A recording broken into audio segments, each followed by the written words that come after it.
I'm going to focus more, because of my work around families and borderline PD, or I would say relationships really, a whole range of configurations of what we might call family is not, it's a kind of fairly limited term. I think it's actually very expansive to like networks of people that surround people that are struggling with these kind of experiences. So I'm interested really in the relational, I'll do it because I like walking around. So I'm interested in that kind of relational element. So I've called this sort of BPD relational mindfulness thinking and practices. So it's going to focus a bit more on the practice element, some of the things that have helped me in my work around this with individuals and in a family context.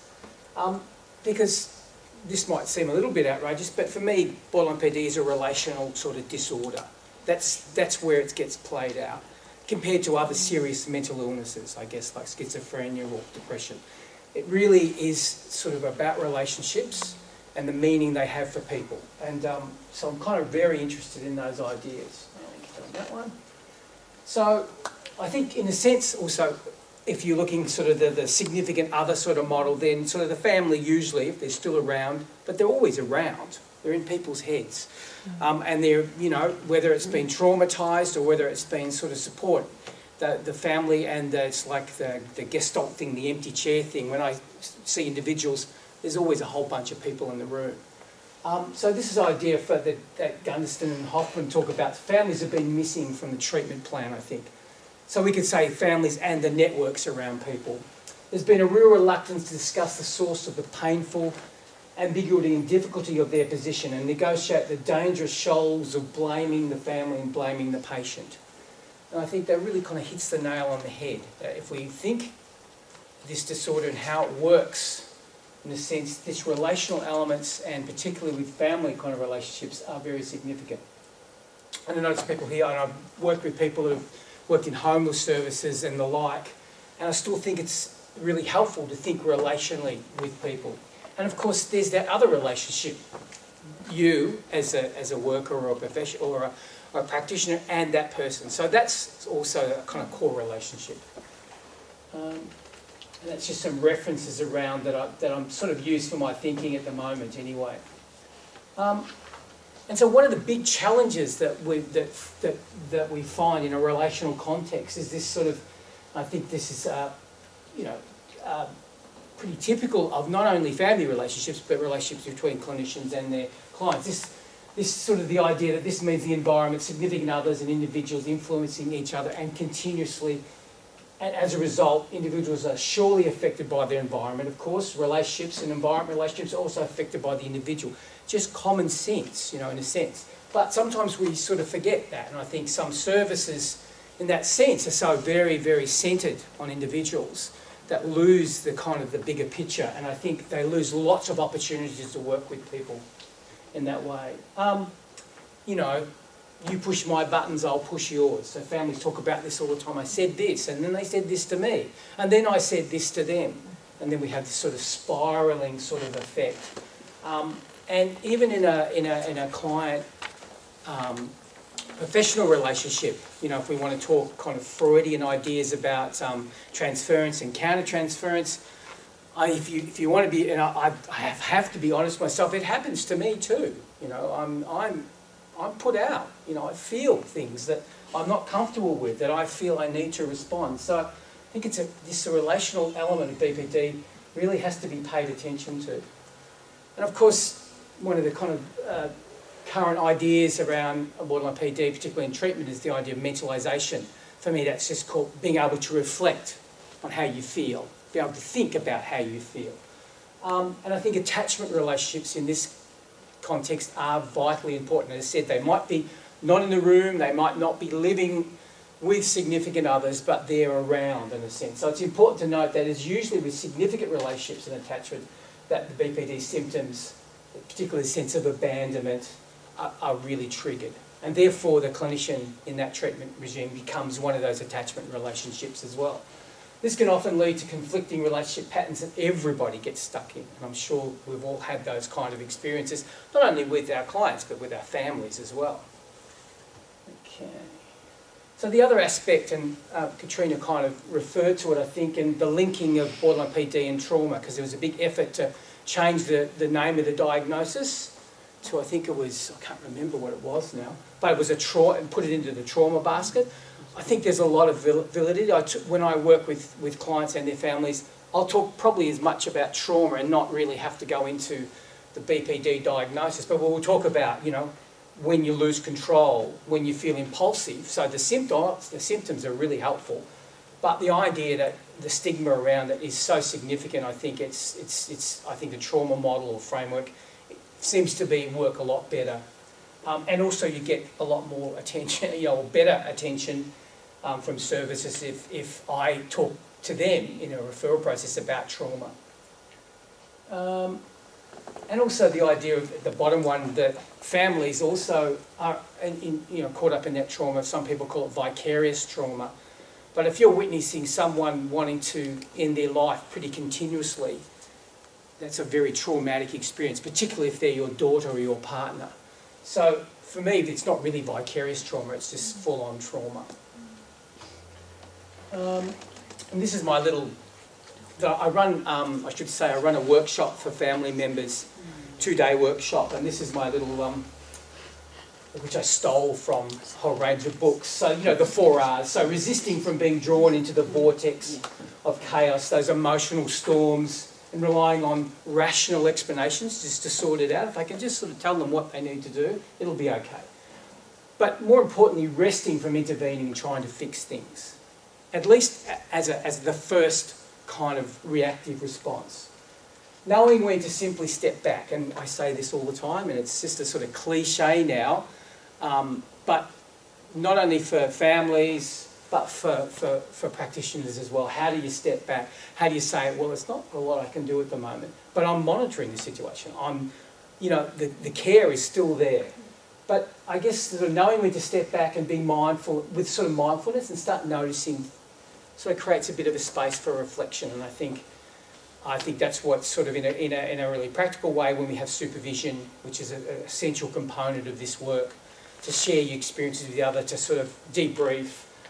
That reflective part is really essential, because if we're not using our reflective part, it's very similar to some of the symptomatology that BPD has. We're not reflecting, we're just reacting.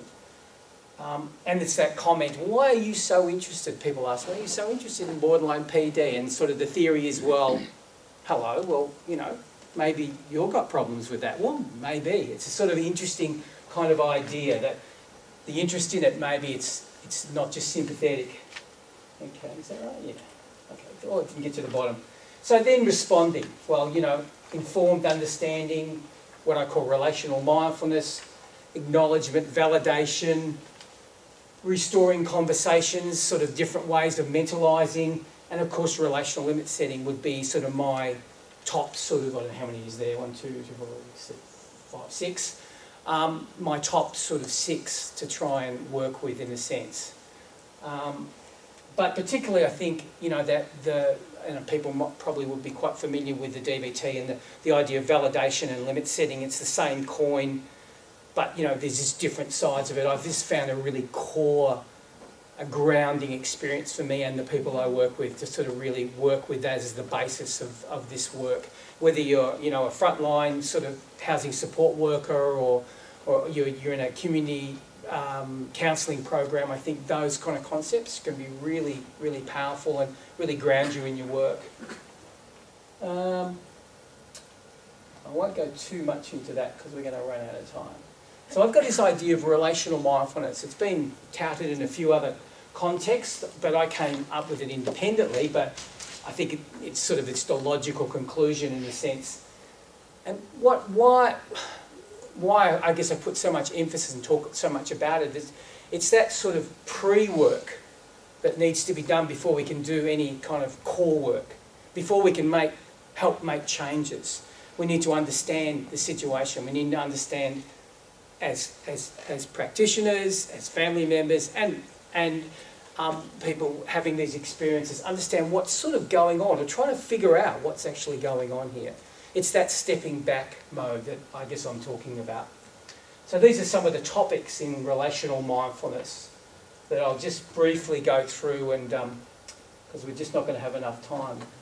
So the idea is, when I see a family or an individual, say, recall previous situations where the person or you, what did you know? Previous situation with the person or how you feel. What did you notice that triggered you or led them to become upset or confused? Can you just simply name what that was? Describe it to me. Tell me a bit more about it. It seems a simple kind of question, a simple sort of task, but it can be incredibly difficult. I saw a family today where the young girl, she's sort of just in the corner like this. So just to get her attention, let alone ask her sort of complicated questions. So I can try and get her attention. So I can ask her, what can you think of times, when the thing that actually got you to feel so bad? What do you think that was? What was that feeling? Can you name it for me? So the session, that was our exploration for the session. That's all we're even thinking about trying to do in that session. And by the end of the session, she'd sat up in the chair, her eyes were open. She was paying attention. She was being as mindful as she possibly could under those circumstances. There was tears, there was a whole range of sort of emotions, but she was able to kind of acknowledge some triggers. So that was sort of the work for the whole session. So for me, that just, what did you notice? What do you think happened? And then talking about if it's okay, if we're feeling that we're kind of a little bit grounded, talk about, how have you usually responded to that? So from a carer's point of view, or a clinician's point of view, how have we responded to that? Can you recall or imagine a situation where you might have responded differently? Or the person, so it's both us, family members and the person. Can we think about situations where we've responded a bit differently, where we haven't sort of felt so kind of pressured about it? What did we notice that motivated us? What did they notice that motivated them? What values and intentions might have been drawn to do this? So again, a sort of series of questions, kind of each more complicated, a little bit more thoughtful. So we have to engage that frontal cortex to kind of get these questions going. And this is one of the main reasons, if we're emotionally dysregulated, we need to kind of try and access that. So I think there's a lot of practice, ACT and things like that. I think asking people about what's important to them and their values can be a really significant way to people to kind of come back to us and start to think about like a future and have choices. And this is obviously, you might be very familiar with this, and this is just a diagram that I use with families often. It's having a graphic thing about this idea that, that sort of dysregulated experience, that when our reasoning and emotional parts become separated and they don't talk to each other. But, when they can, there's a big overlap about we feel something but we can think about it. Very simple, basic sort of diagram, and I usually do it on the board. It's sort of borrowed, I guess, from DBT a little bit. I find it incredibly useful to sort of work with that simple kind of diagram. So why would we want to sort of do this? We don't want to make things worse.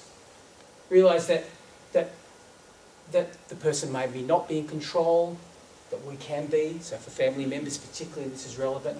Accepting that you won't be able to change the situation right now.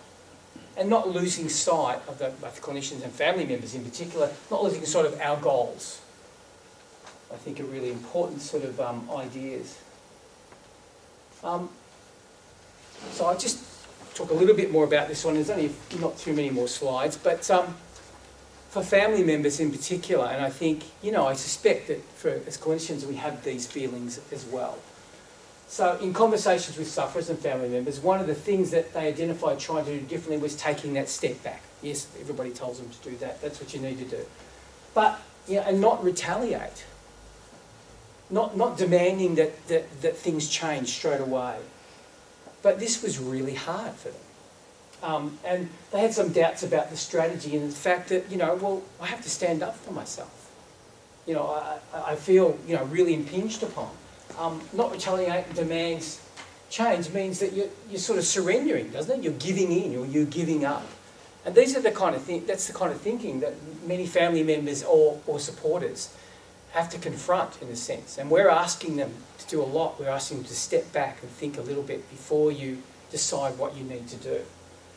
So it's a really challenging kind of area, I think.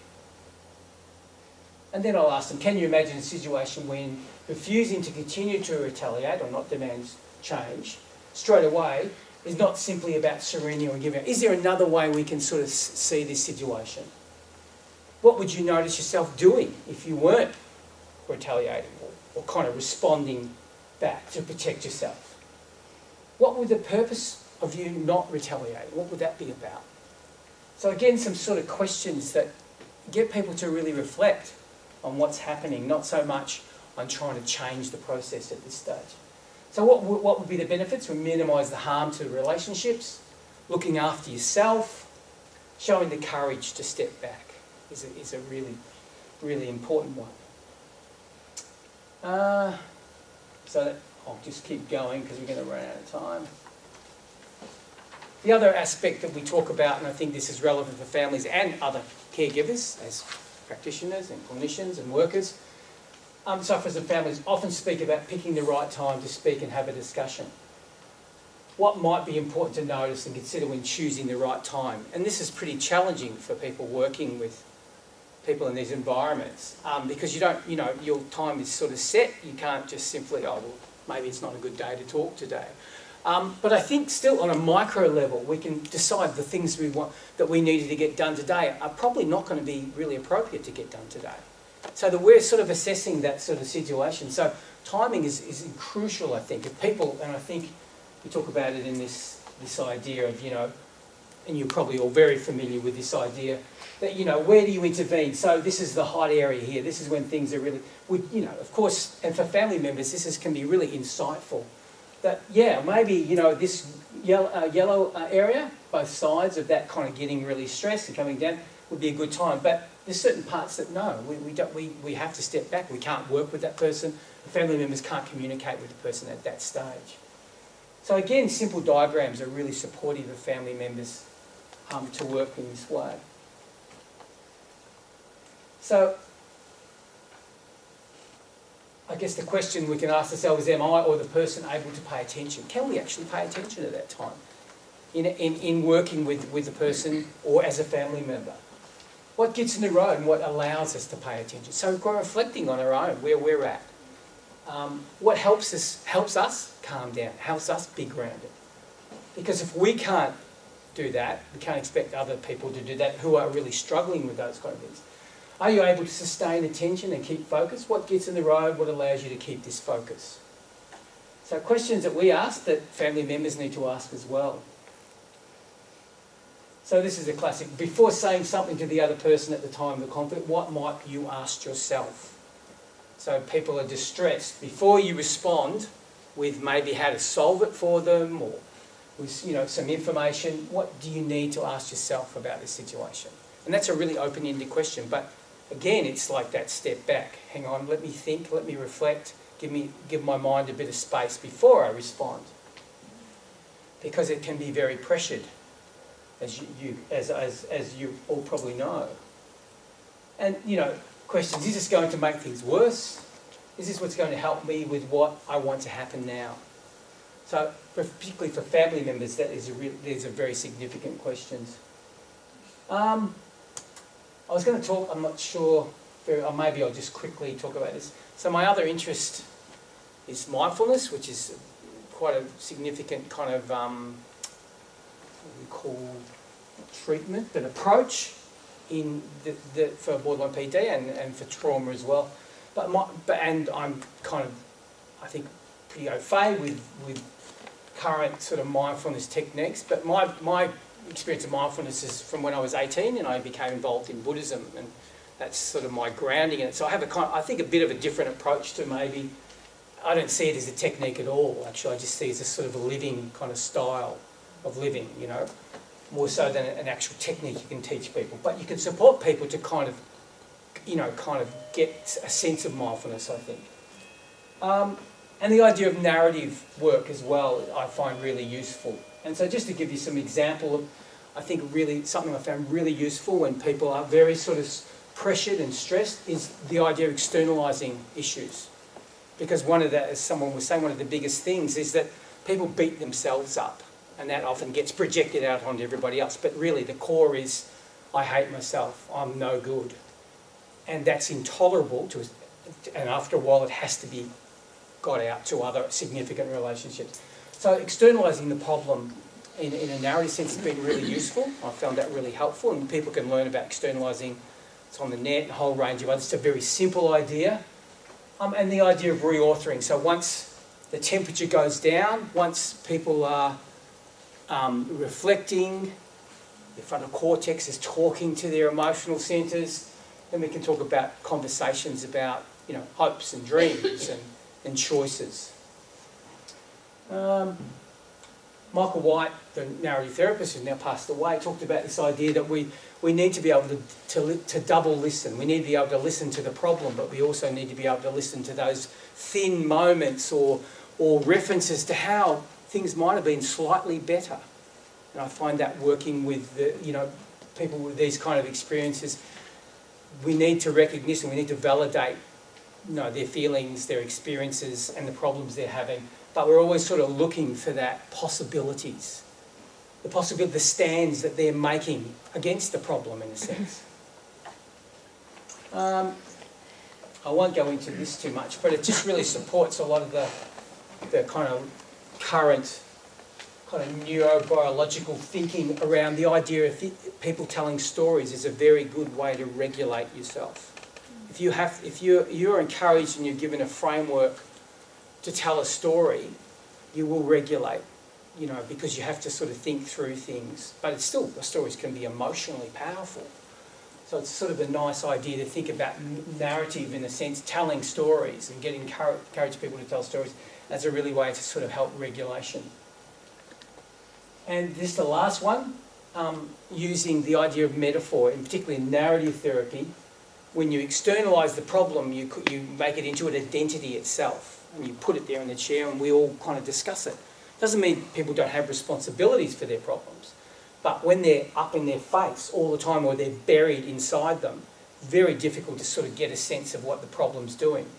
And the idea of how we talk about the problem as often in that externalising process, as in like using war metaphors. We need to kind of fight the problem. We need to kind of, you know, get on top of it. It's doing things. I think that kind of metaphor can be really unhelpful in this sort of idea. It becomes, so what, you know, and even the idea of tolerating the problem I find a little bit hard to sort of, so I talk to people, you know, about, well, you just need to be able to tolerate that, you know, look at me going, it's all right for you, you know, to sort of, so using more mindfulness type sort of ideas, I think, yeah, so we're not totalising or vilifying the problem as something that's, it's out there and we're here and we're in this sort of kind of epic struggle. So encouraging a more mindful and relational stance for problems, and really comes back to observing and noticing what it is, that empathetic attunement, sitting with the problem, working with it, acknowledging the messages that it might have for us, and staying with the feelings. And translating those feelings into words seems to be really kind of useful ways of thinking about this. So these are some of my kind of preferences. So it's like developing, I guess in a story way, that linguistic distance between the painful kind of experiences and yourself. And using that sort of acknowledge and acceptance of feelings, and they've got things to tell us, and they've got things to kind of, there's a sort of wisdom in them as well, even though they're very painful. And that's sort of all I've got to say, I think. Yes. Okay. Any quick questions? Because you all want to get out there and eat all the food. I do have on the bench, Katerina and I both have our slides, if you wanted to take them. But quick one here. Yeah. How do you go in 2 days getting families to sort of live more mindfully? Do they get it? Well, because it's a group of, say, 25 people, yeah, that's why they get it. If I just sat here, you know, and just But the whole process, and I use a lot of narrative ideas about what called outsider witnessing, the way to share stories and reflect on stories.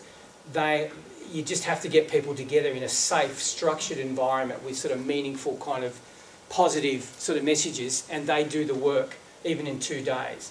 But inevitably, some of those families I end up seeing in family work, because sometimes the problems don't want to be externalised, they're just so entrenched. So you find the mixed groups of families together Yeah. is really part of the process. Oh, well, it's 'Cause they 70% of the process. Yeah, okay. I just facilitate it, really. They do the work. Yeah. Because they can say things that I could never say. Yeah. You know, I wish the person was dead. I can't take it anymore. They could never, they could never admit that in any other way, because they don't mean that, but they're traumatised. So I think the group kind of environment, particularly for families, is so incredibly powerful. Anyway, thanks very much, because we run.